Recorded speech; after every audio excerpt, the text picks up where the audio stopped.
Everything that you do or don't do is in exchange for every other possibility in your life. It's in exchange for that. So everything you're spending your time on, I don't think most people look at their lives that way, even though they should. I mean, if you look at how you spend your time, the real challenge with it is that you can't quantify how valuable it is to you. If you can find ways or systems or people or anything that can help you start learning how to buy back your time, you literally will get the life that you desire. Welcome to Be Bold Branding, where we discuss the power of differentiating yourself through your own unique story and standout personal brand. As an entrepreneur, you start out with your purpose in mind, and it's crystal clear. Then a few years go by, and you look up from the grind to discover that your purpose is no longer intact. If this has happened to you, you'll love our guest today. Lechon Kirb is a creative entrepreneur, speaker, and author with a passion for helping creators and entrepreneurs scale their businesses while staying true to their purpose. Lechon is the founder of Market Theory and the creator of Impact Scaling Framework, a powerful approach that has helped over 25,000 creators and businesses achieve sustainable, purpose-driven growth. He's also the author of A Culture of Equity, Owning Your Purpose, Redefining the Narratives, and Amplifying Your Presence, where he empowers individuals to own their stories and create meaningful change. Lechon, welcome to Be Bold Branding. Oh man, thank you for having me. I'm excited to be here, honestly. We're excited to have you.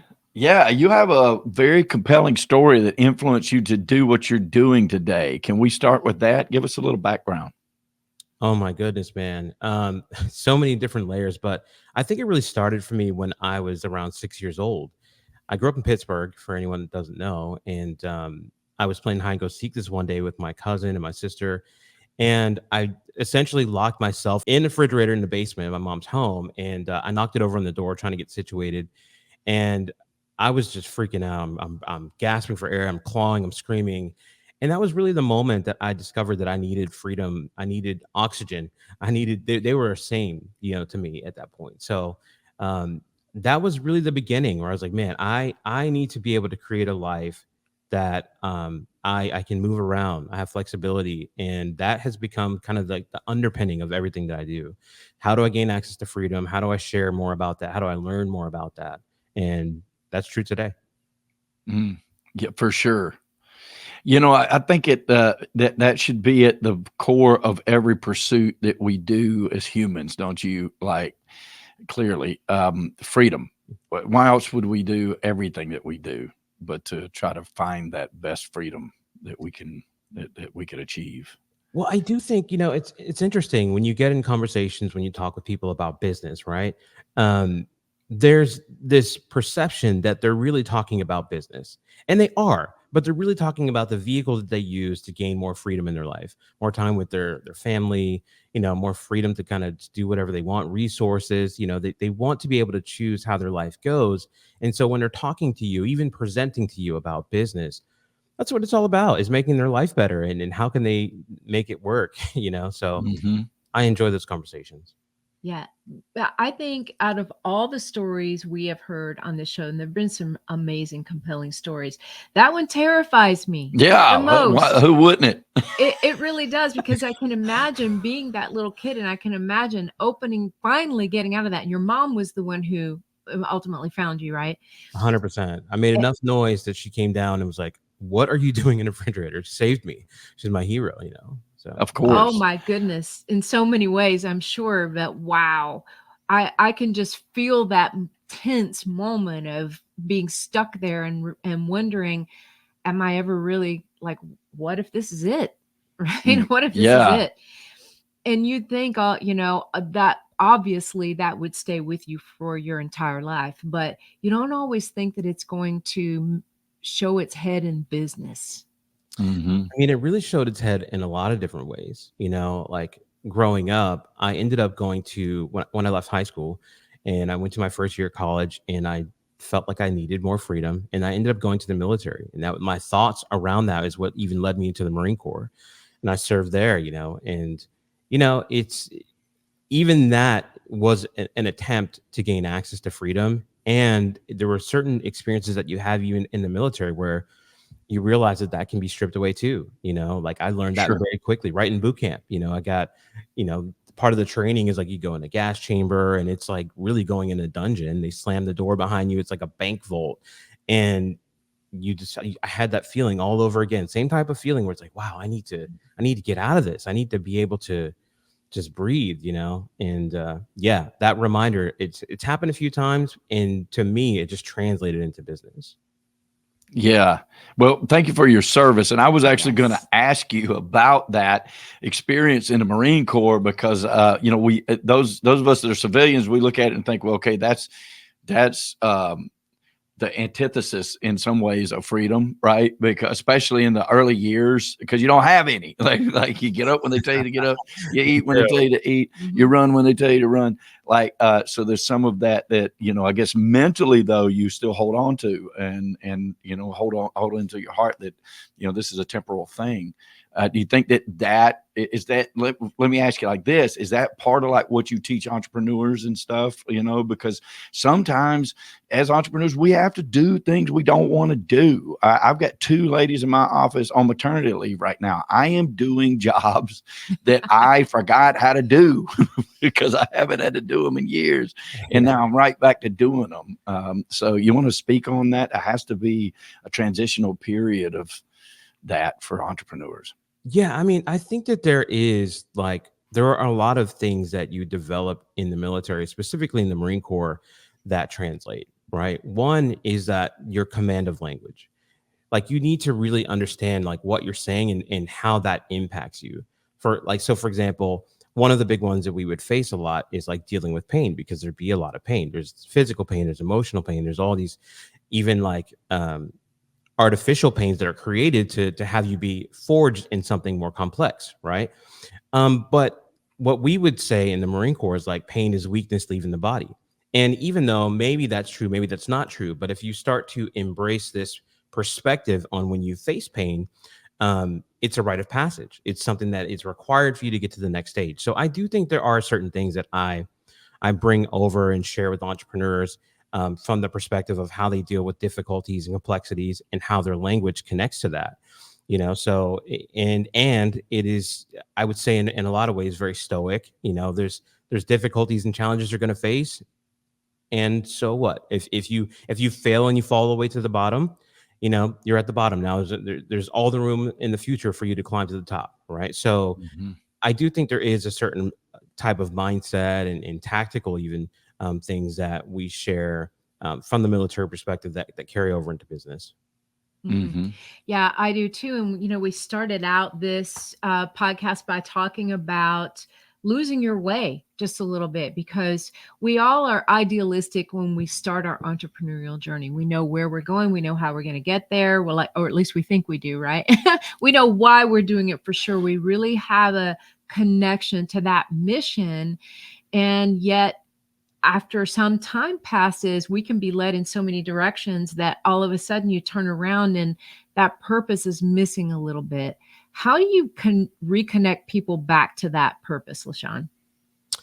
Well, I do that a lot of different ways, specifically around like their filters. There's a lot of ways that people go through life, even in business, and they see it a particular way. Like even kind of just piggybacking off what I was saying about failure, what most people do is like when they fail, even though this is really a requirement in business, you must fail. And ideally, you fail fast so that you can get to the point where you understand and you have more, context to work from to become successful. But you must fail. But what most people do is they make themselves the source of the failure. Like, I'm a failure. I can't do it. I didn't come from a good background. I don't have the resources, right? And the real truth of it is that you're not necessarily the source of a failure, even if you're a contributor. It may mean that you need to look at the frameworks that you use or the way that you were going about it, or the idea wasn't validated, or you didn't do enough work to make sure that it does become a success, right? So it's really about looking at the things that the building blocks that make something work. And yeah, I think that whole process is what helps dial people in, even from a psychological perspective, but then also from the tactical. It just kind of brings them back to home base. If you're not afraid to fail and it's not like the worst thing ever, then what's then possible for you? And everything is. That's the truth. Like what you're hearing? Hit that subscribe button and learn how you can change how you're seen and charge what you're worth. Hmm. Good Yeah, point. it's a great message. Can you share a personal story about yourself, maybe where you faced a major setback, a failure of your own that you turned into that positive? So many. Oh my goodness. But one particular that I think was really transformational for me is I'd set out to like really start my first like business dealings, right? And so when I left the military, before I left the military, actually, a buddy sold me a film camera, and I took this on like our training missions and that kind of thing, and I just fell in love with it. I would take it all around the world with me. And so when I left the military, I had it in my mind that I was going to get into branding. And I'm like, okay, I'm getting into branding and I love it. And so I get into branding. I become really well known in branding and like photography, cinematography. And I got to this point where I was some of my work was like getting distributed all over the world in editorials, billboards, big brands were picking it up, Universal, BET, Centric, VH1, and I was making literally no money. And I felt like a complete failure, even though I had become proficient at a skill set. They're not the same. It doesn't. Right. You could become really, really good at something and still really suck in terms of making your life awesome. And that was kind of where I felt. I was like, wow, the biggest brands in the world are loving what I'm creating. However, they have mechanisms to make this go. They have mechanisms to make money and get awareness and all this kind of stuff, elevate everything that they're doing. And I'm just kind of left like, really just kind of sad about it. And to me, that felt like a massive failure, even though it did create a specific lesson. And I'm thankful for that today. Yeah, that's a great point. Because we deal with a lot of content creators and people that have massive followings on their social medias and stuff, and even down to just really, really respectable, right? But how do they make money with it? Like and you can't look at individual situations like that as a failure. And I especially love what you're saying about making sure that you're not the source of failure. There are things that you can do to change that, but you also have these other contributing factors, and not taking it on the chin again, not taking it personal. I guess, is that what I'm pulling right? Am I pulling that out? I mean, we need to read the roadmap, and work with people like you to help us move that needle. And we definitely don't need to take it personal. Well, I mean, or take it very personal, right? You can have something happen, something occur for you, and make it mean something completely different than it actually means, and that gives you a completely different outcome. I'll give you an example. When I was young, and I talked a little bit about my mom and her being an awesome figure in my life, but we were struggling for money, like really struggling, and she got this opportunity to work with Aerojet Space Community, excuse me, Aerojet Space Community on the missile program, which is a great opportunity for her. However, we were in Pennsylvania. This opportunity is in California. She has to take it. It's a big deal. And she doesn't have the money to have me and my sister go with her. So she arranged for us to go live with my aunt in Buffalo, New York for a little while, which is literally all that happened. But it doesn't matter because my perspective at that time was that she's going to go live a life that she really loves. She doesn't love me as much as she thought, as I thought. I thought we were really close. So even though all she's doing is trying to make our lives better for us, she gets us back in a few months or whatever. But now I'm a completely different person with a whole different filtered perspective that's not real. And so that actually got in the way of us having the relationship that we should have had for like a long time, because I have new perspectives that I don't even know are in the front of how I see things. They're filters. And even though they don't look like filters when you're dealing with things, that doesn't mean that they can't impact you. Generally speaking, they operate in your blind spaces. So they impact you. They're just outside of your focal point. So you don't know that they're real for you. And to kind of make this connected through business is people do that all the time. Something happens, you make up a story about what that means for you, and then that becomes a reality that you live it through, even though it's not necessarily accurate. Our thoughts and beliefs about things aren't really they're really not a good proving point for if it's true or accurate or not. So I would say things happen. If you make it personal, perfect. If you don't make it personal, that's perfect if that works for you, right? I make everything personal.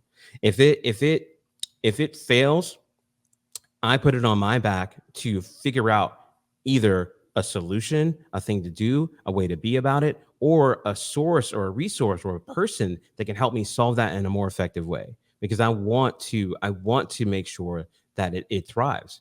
So yeah, I'm all about making it personal.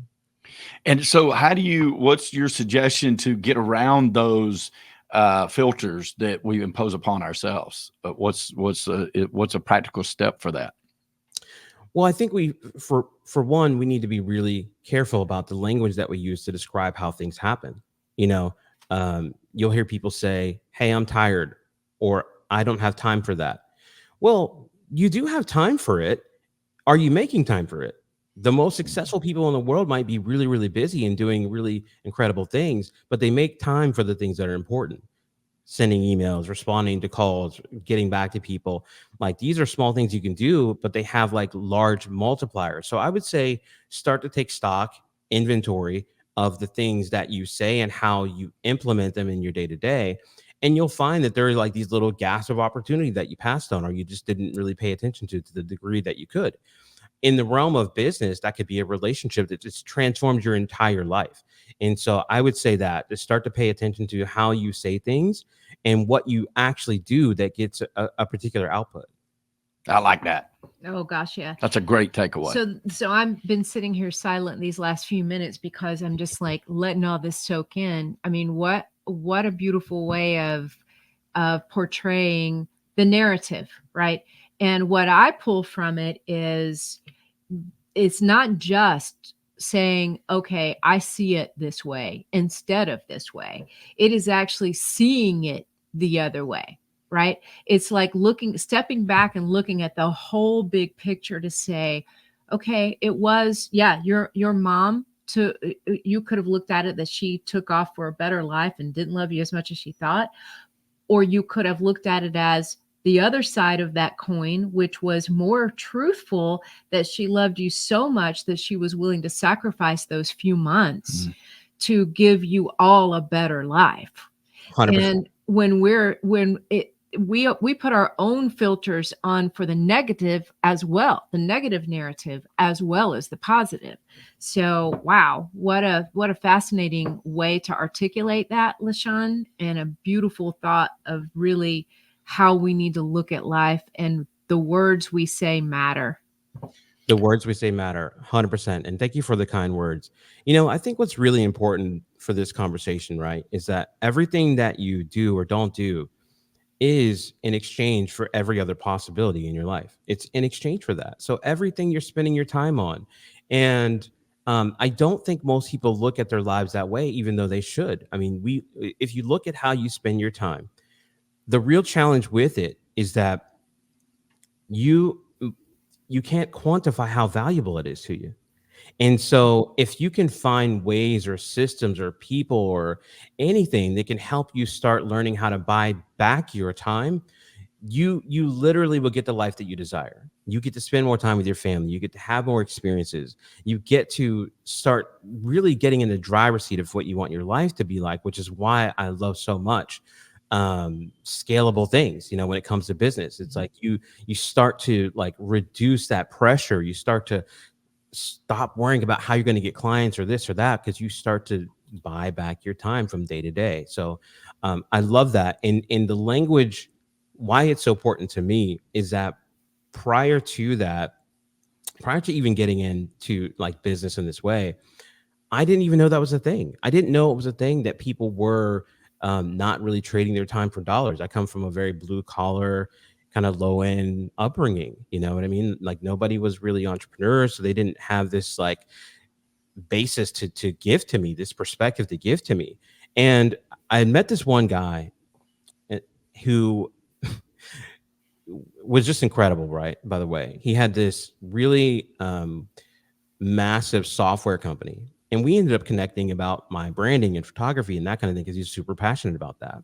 And we become really good friends. And this one day, you know, we had this conversation where I realized he has this massive software company. He's a ton of money. and he doesn't know anything about software. And I said, how do you build a company that's this massive? You're making millions and millions and millions, and you don't know software. And he says to me, I don't need to know software. I need to know people who know software. And that was like a mind-blowing thing for me. The idea that you could build anything if you just connect with the right people that have the appropriate skill sets or backgrounds to put it together, and you can coordinate those things. It was transformational for me. And he said that the moment I start figuring out how to make money in my sleep is the moment I'll start having ultimate freedom. And I never forgot it. Yeah, fantastic takeaway. Fantastic. Oh, yeah, it is. It's so true. I learned the same thing early on in my career. I didn't even know it until 10 years later what the lesson was. And that guy was in construction, and he didn't know anything about building. And he didn't need to know anything about building. He knew people that knew how to build things. Yeah. It was amazing. Well, you know, what's interesting is whether your purpose is inside or outside of the organization that you're creating or running, what if they're struggling? What if somebody's struggling with reconnecting to that purpose or connecting to that purpose for the first time? How do you take steps toward aligning that with what they do every single day? Yeah, that's a great question. Well, there's a couple things that you can do. One is I would start with the language that you're using to describe your experience, right? So let's even start with purpose. Who gets to say what your purpose is? You know, ultimately it's you. You get to say what your purpose is. You get to define what that is. And it doesn't necessarily have to be attached to one specific outcome or one specific action or one type of business. Like, it doesn't have to be that. That's not really what our value is. We find these mechanisms to put our value in these containers and say, hey, here's our value, and we present it, right? But it's not really like that. But what I find is that if you're in a position where you're not really feeling so great about whatever your life is looking like, there's a couple things that you could do. One is you need to change your atmosphere. You need to change your atmosphere. You need to put yourself in a thriving atmosphere. You need to put yourself around people that are really crushing it at a very high level. They feel good, they dress good, they smell good, they've got money, they've got freedom, they've got this essence and energy toward life. You need to put yourself around those people. You need to put yourself around those people. The second thing I would do is I would stop judging whatever you're experiencing right now through a negative filter, because however it's going, please consider that you are supposed to be there in that moment. And also you don't have to stay there. The second that you realize the power that you have to move yourself outside of it, you're going to be able to shift anything in any room, however you're feeling. When I have a feeling that doesn't feel very good, the first thing I allow myself to do is feel that feeling. I allow myself to feel that feeling, but I don't hoard it. I allow it to flow through me and go to wherever it needs to go, that energy to pass through. And then I will reset my focus toward what my desired outcome is, my desired lifestyle is, my desired relationships are. And I invite you to do the same thing. Oh, beautiful advice. Yeah, great advice. Absolutely beautiful. Lechon, we have so enjoyed having you here. Can you tell people how they can learn more about you, please? Yeah. It's really been an honor to talk with you guys. I love all the stuff that you guys, all the amazing energy you put out to the world. Incredible. For anyone that wants to go deeper with me, you can find me on social media, anywhere, on LinkedIn or Facebook or Instagram. Just find Lechon Kirb, LechonkIRB. And if you're interested in what we do from helping businesses or industry experts take their knowledge and their information and turn them into incredible scalable systems, online courses, paid communities, educational programming, and all that online marketing, we really help entrepreneurs perform at a very high level with that stuff. And you can go to our website for that. And that's just markettheory.us. It's working smarter, not harder, right? 100%. Thank you again, Lechon. What a breath of fresh air you are. We appreciate you so much. Thank you. Thank you so much for having me. Ready to change how you're seen and charge what you're worth? If you're not getting enough opportunities to meet with ideal customers, or the prospects you're meeting with just aren't ideal, it's most likely your brand that's holding you back. So if you're a coach, consultant, or expert who is on the rise, you need our ultimate guide to a freedom-based brand. Download it free now at BrandFaceGuide.com.